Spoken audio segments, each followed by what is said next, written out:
Hey everybody, it's Jay, and I've had a lot of people ask me, what is that pretty old sword that's hanging over your shoulder? Well, they're asking about this one.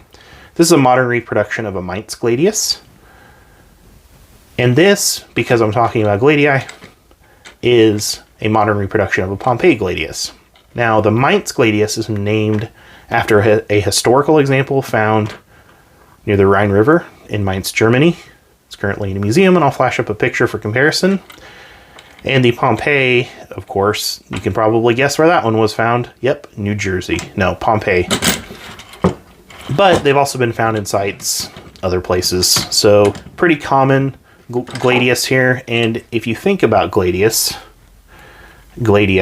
you're probably thinking about this very specific sword here, even though Gladius is the Latin word for sword. And in Roman times, if you said that, you'd just be saying sword. So it could apply to any number of different swords, but this is kind of what we think about in modern times, are these specific types of sword.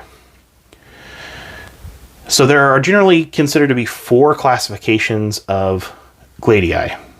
The first one, I'm not even going to attempt to pronounce. I think I've heard people pronounce it as Hispanius. I'm not sure if that is the correct pronunciation. I think there are some more vowels in there than what people typically say. The Mainz, which is this one here, a transitional called a Fulham, and then the Pompeii, which is this one here. And I wanted to have the most common types, the most prevalent representations of a Roman sword, so that's why I ended up getting these two. The manufacturer of these is a company called Deepeeka, which is based in India.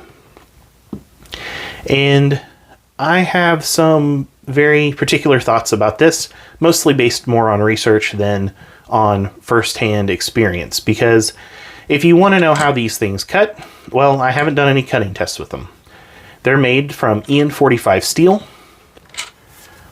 wood handle, although they have some that have bone handles and all kinds of different things, which is a little plain. Honestly, it kind of looks a bit like a table leg, I think, but functional. It has a threaded pommel. And then I mentioned the steel. They do not come sharpened. So I had Cult of Athena, which is where I bought these both from. Sorry if you're hearing my stomach growl. Do the sharpening work on them. With your nominal fee, I think the sharpening is actually pretty good. On the other examples that I've had them sharpened for me, everything's turned out well. Normally, for shipping purposes, they have a little felt piece here to keep the thing from smacking into the wood. Now, the Mainz Gladius is characterized by this kind of curved in waist here in the blade, much wider and longer. The Pompeii Gladius is very short. And as you can see, the grip, I'm not sure how historically accurate that is, but the grip, my hand just barely fits on it. I don't have big hands. This one actually has a brass cap as opposed to the wood on the hilt. So, general thoughts and opinions about these. What Deepeeka does very well is detail. They are very good at taking notes from reenactors and historians and doing their best to reproduce specific historical examples of a particular blade in history. They do this very well. In general, very well. There are some small details that they get wrong, but for the most part, if you're a reenactor or if you just want to purchase something that looks historically correct, this is not a bad way to go, in my opinion. I mentioned the steel. The steel is EN45, which is still considered a high carbon steel, but it is right on the low edge of high carbon. This is not the typical, typically KHHI, Kukuri House. I typically buy, theirs are 52100 leaf spring steel, which is a very high carbon steel. So that has a certain amount of durability that I do not believe that these inherently possess. Now, the The one thing about these is with EN45, it's going to be a little bit more generous as far as actual edge damage. So the sword is more likely to bend than break. But Deepeeka is known on the internet, and for people who are sword guys who know way more about the subject than I do, vastly more, is known to have uneven heat treatment, which means you might end up with a sword that is not hard enough for proper cutting work. So for me, I don't plan on doing any cutting tests with these. I bought them because they look appropriate. Like, they look historically close to historical examples. When people have seen these over my shoulder, they knew immediately that they were the Gladius, that they were a Roman sword. So that was the important thing when buying these. Now, if I'm buying something for a trail, I mean, I'm going to buy a higher carbon content steel, personally. And it's something that I know has a good backbone to it, effectively. These, I don't trust so much to do that. Tests that I've read from other people have talked about how they've bent during the tests, maybe are overall happy with them, maybe not.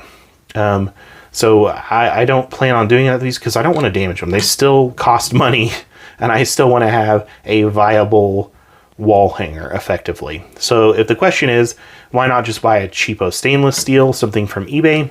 I still would like to have a good quality steel, a decent quality steel, if not the best quality steel, but a decent quality steel in my reproductions than something that I know is just junk. The main thing too is Deepeeka stuff that I have found has the pommels are very solid. The fixtures are really solid in place. I'm not sure how well they would hold up if you started trying to cut a tree down with them, but in terms of like the actual feel out of the box, they feel good. They feel decent. So I can't fault them for any of that because these swords in general are not super expensive.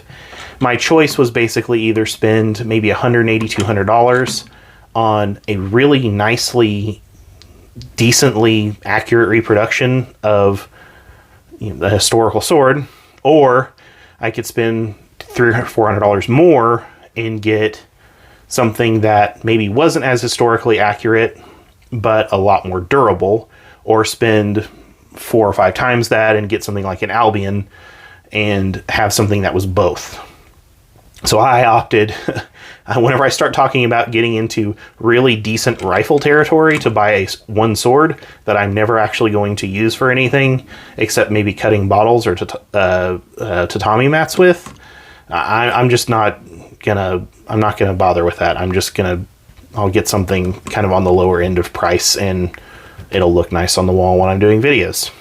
So that's generally my opinion about these. Is while I haven't done any, destructive tests on these and don't plan on it, other people have gone way more in the weeds on that stuff with these than I have, and frankly, go check out their videos, go read online about them, and you can see if you're wanting to carry this around and hack weeds down, or do a lot of cutting work or something with it, then maybe don't consider a reproduction of a Mainz or Pompeii Gladius from Deepeeka to do that job with.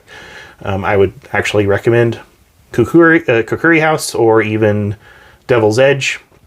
They have some stuff that's a little bit basic, but is probably going to be a little more functional, at least from the quality of steel and the heat treatment that they used. Something like this Greek Xephos, which is a Devil's Edge Xephos, which I may do a video on in the future. Needless to say, something like this, I would actually be comfortable doing a cutting test with. Now, it's maybe not as historically accurate. They're very basic, but they're also pretty affordable. So maybe consider a Devil's Edge or something along those lines, something from KHHI, like I mentioned, if you actually want to do some real cutting with, or, drop $1,100, $1,200 on an Albion or whatever you want to do. So there you go. Decent historical reproductions, maybe not the best quality overall, but like I said, they look good to me. And I like them for that just fine, especially for the price. So this is Jay. Hope you liked the video. Please check out our backlog and subscribe to us if you haven't already. If you're interested in helping support us, please check out the link to our Patreon page. And I will see you soon again next time.